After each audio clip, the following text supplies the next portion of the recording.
The amount of creativity that went into Super Mario Odyssey still blows my mind. Everything down to the kingdom designs, the capture system, and the return to the sandbox 3D style platforming was such an incredible thing to experience for the first time that I wish I could relive those same first playthrough emotions again. One of the many new additions to Super Mario Odyssey were the Broodals, a group of anthropomorphic rabbits from the moon that serve as Bowser's wedding planners for the wedding between he and Princess Peach, thus making them the de facto secondary antagonists of the game. So in this video, I'm going to be going over all the Broodals. Let's start with the name Broodal itself, which is likely a combination of the word brood, usually referring to a group of young animals or to be unhappy with something, and either bridal or brutal to match with their jobs as wedding planners slash villains Mario has to take down in brutal boss fights. The first Broodal Mario encounters is Topper at the top of the Cap Kingdom. Topper is in charge of client relations in the company. He's very short and stout with a pretty basic attacking pattern in battle, where he'll lay on his stomach and spin around or send a bunch of his hats sliding around the arena to damage Mario. For whatever reason, this fight only requires you to hit him twice to defeat him, which I think was intentional to help ease the players into this new style of combat slash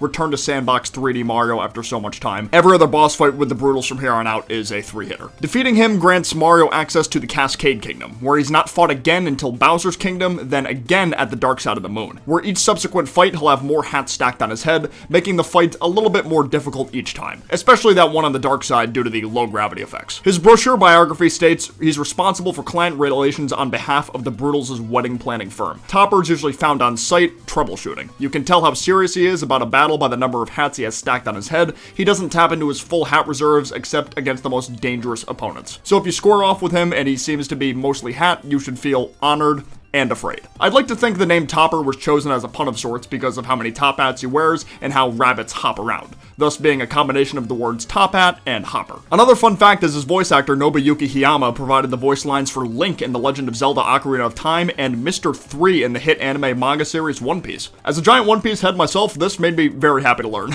Mario doesn't encounter the Broodals again until reaching Toss Arena in the Sand Kingdom. Here he will have to fight Harriet, the one responsible for the group's pyrotechnics, something that's incorporated into a boss battle quite well. She'll throw bombs with her pigtails that Mario will need to hit back at her with Cappy to stun her, which will in turn allow you to land a jump. In between getting hit, she'll fly around inside her hat like a UFO, dropping bombs around Mario whilst laughing like an absolute maniac. Which I think is cool since she's from outer space, so having her hat float around like UFO makes me think of that. And there's something about that laugh that freaks me out, but also makes me like her a lot as a villain. I definitely understand why she seems to be the fan favorite amongst the Broodal clan.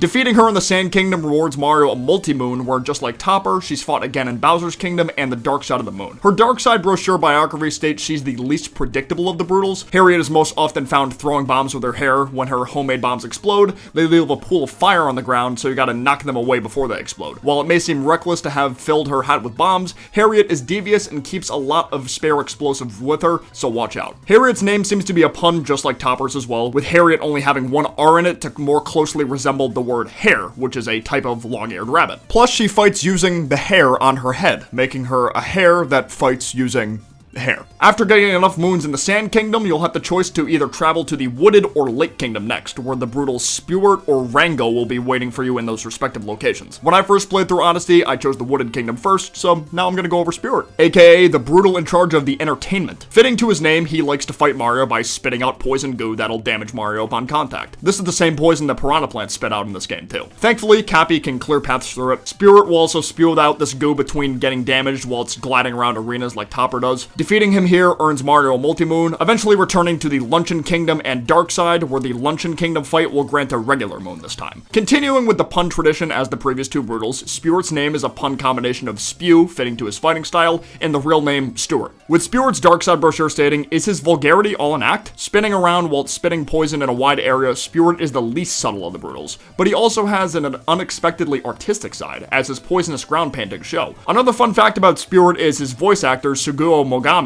not only voices the Seaside Kingdom boss Mollusk Lanceur, but the villain Mr. Compressed from My Hero Academia. That's impressive range from this guy because the tone shift between Spewart and Mr. in particular is very big. Time for my personal favorite of the Broodal bunch, Rango, the group's bouncer. I don't know what it is, but there's something about derpy, lanky Mario characters that I just love. Rango, Iggy Koopa, the pokey enemies, Luigi, Waluigi, all amazing to me. First encountered in the Lake Kingdom, he'll attack Mario by throwing his hat at him in a similar fashion to how Mario throws Cappy. Throwing Cappy at Rango's hat will turn Rango's cap into a trampoline so Mario can get high enough to actually land a jump on the tall rabbit. In between attacks, Rango will go inside his hat just like his Broodal buddies and bounce around locking onto Mario the entire time, essentially forcing you to move during the entirety of this attack, unlike some of the other Broodals in between damage where you can stand in between if you wanted to. And of course his rematch on the dark side where the anti-gravity affects his jumping too, which is pretty funny.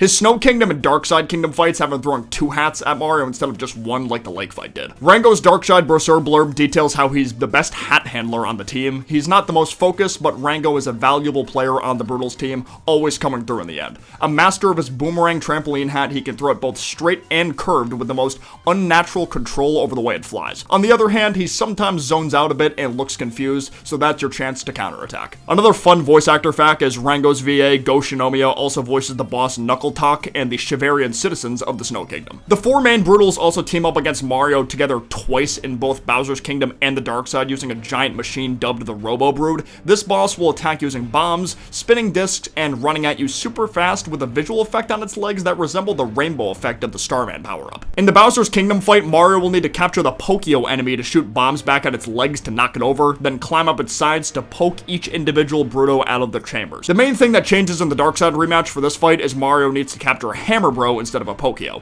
which in turn makes the leg armor a little bit tougher to chip away at and more awkward to climb up the sides because of the low gravity. Lastly, we have Madame Brood, the leader of the Broodals who's about equal in size to Bowser himself. She's fought in both the Cascade Kingdom and the Moon Kingdom, leaving her as the only Broodal not fought on the Dark Side. However, she can be rematched in the Moon Kingdom if you return to the same location later on. Her fight mainly revolves around her using her pet Chain Chompykins to lunge towards Mario. Mario needs to use Cappy to get rid of its hats to capture it, then catapult himself back at Madame Brood's face once enough distance is put away from her. Chain Chompykins will have more hats on top of its head in the Moon fight as well. According to her Dark Side bio, she rules over Rabbit Ridge, also known as the main location of the Dark Side. The giant carrot tower where the Broodal rematches take place was carved under her direction as well, where her Broodals live within and always have a quote-unquote warm welcome for new visitors. Madame Brood's voice actress Yuki Kodaira not only voices the Broodal Harriet, but Cappy's sister Tiara and the Luncheon Kingdom's main boss Kukatail. To take things back to the development stages of Odyssey, it looks like the Broodals had completely different concepts to them throughout the early stages of development. Concept art shows designs for Koopa species bridesmaids,